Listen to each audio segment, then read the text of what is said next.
Enregistrement numéro 64 du Dr Watson. Date 09-12, année inconnue. Jarnarus Nord, dispensaire, laboratoire de recherche. Aujourd'hui, les recherches porteront sur le sujet d'étude Nécroïde 46. Étude anatomique et morphologique du système osseux. Suite aux 8 heures d'autopsie, il est clair et démontré que les sujets présentent un renfort tissulaire ostéoblastique du tissu osseux, renforçant ce dernier de manière significative et perpétuelle. La présence de ce renforcement tissulaire osseux, semblable à un ostéosarcome ou tumeur primaire osseuse, généralisée à l'ensemble des surfaces osseuses présentes chez le sujet, reste encore une preuve de la complexité de remodelage génétique et tissulaire que peut offrir le virus exo.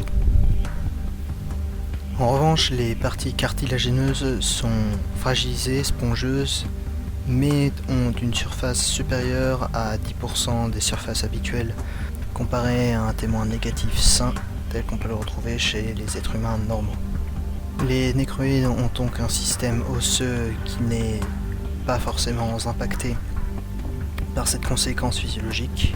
De plus, on peut l'ajouter que l'apparition de tumeurs généralisées sur l'ensemble du système osseux, ainsi qu'au système cartilagineux, n'induit pas de problème de mobilité aggravante empêchant le sujet de se déplacer correctement. On peut donc ajouter qu'en complément des observations faites sur le système nerveux central, le système osseux en est renforcé. L'hypothèse est donc la suivante: l'apparition d'un renforcement osseux peut avoir pour conséquence une amélioration dans le temps de la durabilité des nécroïdes en Jarnarus, mais aussi de les protéger face aux potentielles blessures ou attaques d'agents extérieurs pouvant fragiliser l'organisme hôte. Autre phénomène intéressant à noter: les os à moelle rouge présentent des populations de cellules souches anormales. Il est connu dans le domaine médical que les cellules souches chez l'adulte permettent la production illimitée de cellules sanguines et cellules immunitaires, permettant le bon fonctionnement de l'organisme.